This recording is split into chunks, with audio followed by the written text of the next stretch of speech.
Saudara, Amerika Serikat, Israel, dan Iran mengeluarkan segala kemampuan militernya dalam konflik yang tengah terjadi. Amerika Serikat menyebut tidak akan berhenti sampai tujuan mereka terpenuhi, antara lain memastikan tidak ada senjata yang bisa mengancam. Sementara Iran juga menyampaikan terus memberikan serangan balasan pasca serangan Amerika Serikat Israel ke wilayahnya yang bahkan menewaskan pemimpin tertinggi Iran, Ayatollah Ali Khamenei. Untuk membahas hal tersebut, kita bahas sore hari ini bersama dengan pakar strategi PPAU, alumni US Air War College, dan juga mantan penerbang F-5 serta F-16 TNI Angkatan Udara, Marsma TNI Purnawirawan Agung Sasongkojati. Terima kasih Pak Agung sudah hadir langsung ke studio Kompas TV di Palmerah.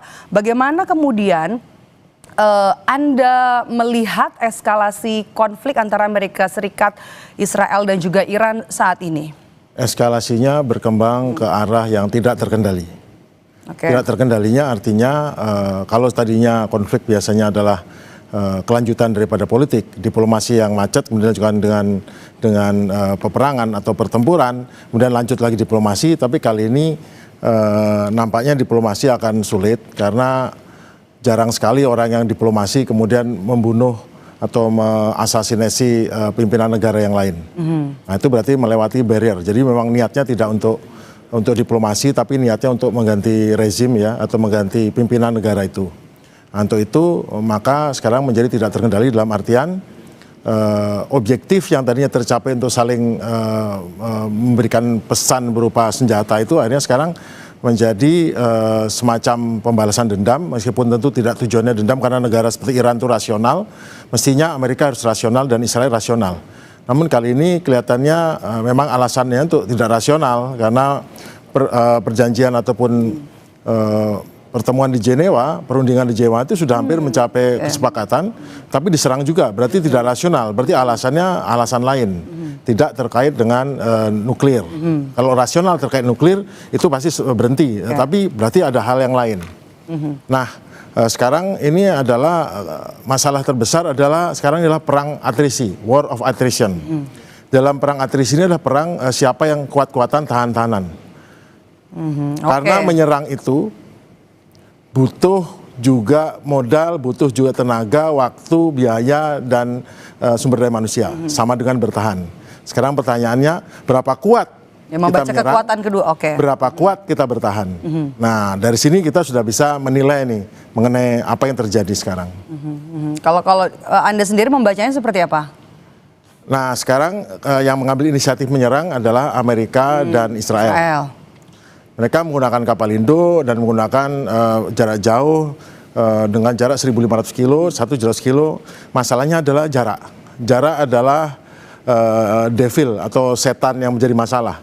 Jarak, dia terbang jauh, harus refueling. Nah, berarti untuk setiap penerbangan 10 pesawat yang terbang, itu yang mendukungnya mungkin 5 pesawat tanker. Semua membutuhkan orang, membutuhkan bahan bakar, membutuhkan istirahat, membutuhkan perbaikan pesawat, membutuhkan ini yang kalau pesawat diterbangkan terus-terus maka terjadi masalah logistik. Nah, ini sekarang sudah masuk hari keempat. Apakah bisa Israel atau Amerika mengerahkan penerbangnya terus-menerus tanpa istirahat, tanpa ini? Karena pada suatu saat bila mereka tidak memenuhi standar daripada keselamatan penerbangan, maka akan buat mistik, dan itu terbukti.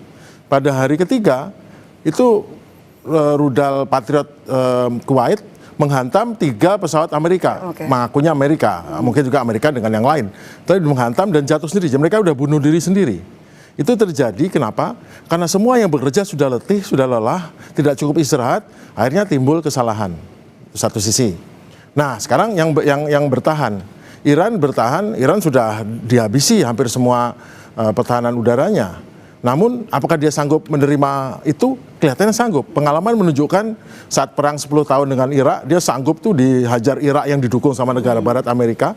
Saat tahun lalu, dia sanggup menahan cukup banyak yang menjadi korban jiwa ini, tapi dia sanggup. Memang negara itu negara yang kuat, ya, negara yang matang sekali.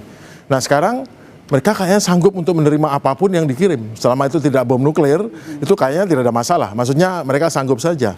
Nah, masalahnya pertanyaannya, berapa kuat Israel dan Amerika bisa terus menyerang? Dan sekarang pertanyaannya, kalau Iran sanggup bertahan, Sampai 1 bulan lagi masih cukup stok rudalnya 20.000 katanya. Sekarang mungkin baru dipakai 2.000 mungkin.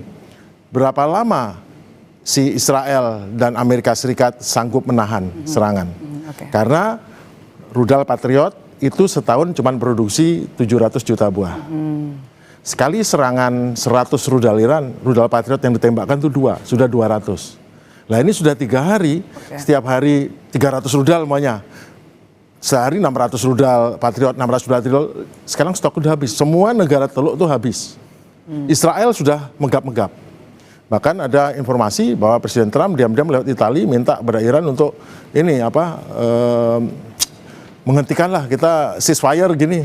Tapi Iran nggak bisa, karena ceasefire maunya itu seluruh Timur Tengah tidak ada pangkalan Amerika lagi. Sekarang kelihatannya menurut pengalihan saya, menurut ilmu yang saya pelajari, Iran berada di atas. Kelihatannya dia teraniaya, dihajar habis-habisan, tapi sesungguhnya yang akan kesulitan, yang akan KO adalah pihak yang sekarang tidak sanggup menahan serangan Iran. Kita bahas soal serangan udara dari sudut pandang strategi udara. Bagaimana Anda melihat pergerakan 3 negara ini? Bahkan Iron Drone itu juga bisa dihancurkan dengan serangan Iran. Iron Dome. Mereka tidak menghancurkan sistem itu. Sistem itu tidak berfungsi lagi. Kenapa? Ada kehabisan rudal. Amunisinya habis.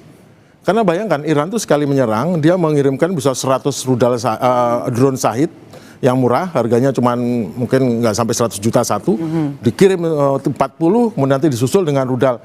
Seluruh radar daripada Iron Dome, radar daripada David Sling, itu akan langsung menangkap. Kalau Iron itu rudal balistik ya, dia langsung menangkap, langsung dia, dan pada saat itu juga rudal hypersonicnya, Fatah atau yang lainnya itu masuk, dan itu membuat satu rit itu seperti jenuh atau sudah nggak bisa mengelola itu. Ditambah lagi ternyata dianalisa dari para pengamat internasional bahwa Iran sangat jago menggunakan spoofing, menggunakan cyber. Dan ingat, pada hari pertama atau hari kedua itu pusat intelijen cybernya Israel di Gilead itu dihajar dan itu hancur. Akibatnya sekarang pertahanan cybernya pasti berarti seadanya, tidak mantap seperti dulu. Dan saya dengar juga kemarin bahkan kantornya PM Netanyahu juga dihajar, dan kantor daripada KEOC atau Combined Air Operation Center-nya Israel itu dihajar, dan katanya kemungkinan Panglima Udara atau Komandan Pertahanan Udaranya Israel juga gugur. Meskipun belum bisa dikonfirmasi ya. Ya karena mereka blackout media. Tetapi dari open source intelligence, bisa dari internet yang lain, yang dari sosial media, itu sudah bisa dianu. Banyak yang di Israel itu terjadi, kita itu ada kebakaran, tapi kok beritanya cuma menghantam ini dan itu ya. Memang banyak sekali itu. Dan banyak juga yang terjadi kebakaran ataupun itu karena rudal-rudal dari Aero atau rudal-rudal dari David Sling-nya milik dari Israel sendiri jatuh dan menimpa penduduknya sendiri. Itu masalah besar itu di Israel sekarang. Kalau dari sisi geografi dan demografi, Iran di posisi yang diuntungkan atau tidak yang Anda baca? Iran adalah benteng alam sejak 3.000 tahun yang lalu. Meskipun Barat tuh kadang-kadang membuat Iran tuh kelihatan, ini dalam film 300 tuh kan, ada orang yang bertahan tuh orang-orang Athena atau apa menghadapi Iran itu bangsa Persia yang akhirnya menggulung mereka habis, dikesankan negara yang jahat segala macam. Memang negara yang nggak terkalahkan dari 3.000 tahun yang lalu. Itu secara geografi Iran itu adalah benteng alam yang ini. Mereka bisa solid, tidak terpecah-pecah sampai sekarang. Ya kenapa? Karena mereka bangsa Persia itu satu suku, satu bangsa, dan mereka sudah memiliki budaya yang sangat kuat. Dan mungkin ada satu yang perlu kita tanya, beda loh ingin ganti rezim dan ganti pemerintah. Itu nanti kita bisa. Kalau kita bicara soal sebagai negara yang disebut negara adidaya, apakah Anda melihat memang kekuatan militer dari Amerika Serikat ini mendominasi dalam konflik ini, atau seperti apa kekuatan militer dalam konflik yang terjadi di Iran? Amerika itu masih berperang seperti halnya berperang model Napoleon itu zaman perang Vietnam. Setelah perang Vietnam melihat bahwa ternyata korbannya puluhan ribu juga tentara Amerika, yang ribuan juga yang tewas. Akhirnya mereka membuat konsep perang yang berbeda, semuanya United Command. Nah, masalahnya United Front Command ini membutuhkan sistem koordinasi yang cepat, yang bagus, network centric-nya. Kemudian mereka mengembangkan ada marine power, ada maritime power, ada air power. Dan air power itu dibuat presisi, kemudian tidak membom sembarangan, tepat pada target dengan tujuan mendapatkan effect based operation atau operasi berbasis dampak.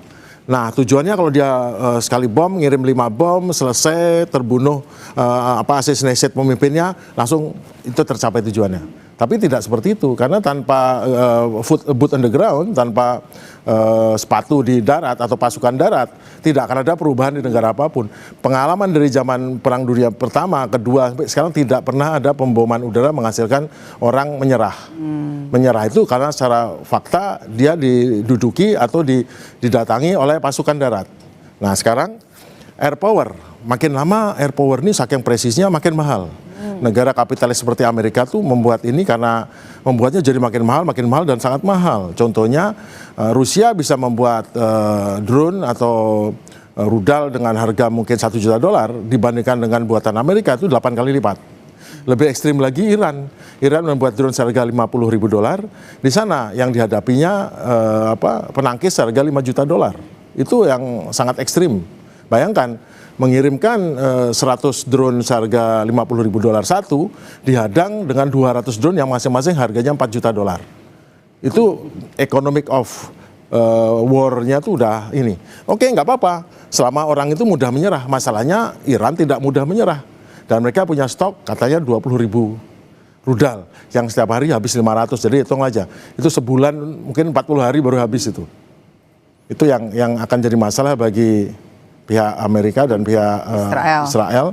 Karena pada saat sekarang sudah habis, sekarang lihat yang dihajar kedutaan besar Amerika, itu juga dihajar. Kemudian markas Mossad di Bahrain. Kemudian hampir seluruh tempat sudah. Jadi sekarang udah selektif. Kalau hanya menyerang kediaman Perdana Menteri atau mungkin markas besar, tapi yang lain-lain sudah Aero, David Sling sudah tidak dikerahkan untuk yang lain. Kenapa? Kehabisan amunisi. Dan kemudian yang uniknya pada hari ini pagi tadi waktu kita atau malam waktu sana, negara-negara Teluk itu kan beli semua persenjataan dari Amerika. Itu mengajukan pergantian replacement daripada amunisinya, menolak Amerika. Pertama kali dalam ini menolak, itu uang, tapi mereka nggak punya karena stoknya tuh habis untuk Israel dan sebelumnya ya maaf untuk Ukraina itu. Oke, ini diskusinya masih akan kita lanjut. Pak Agung, kita jeda sejenak, tetaplah bersama kami di Breaking News Kompas TV.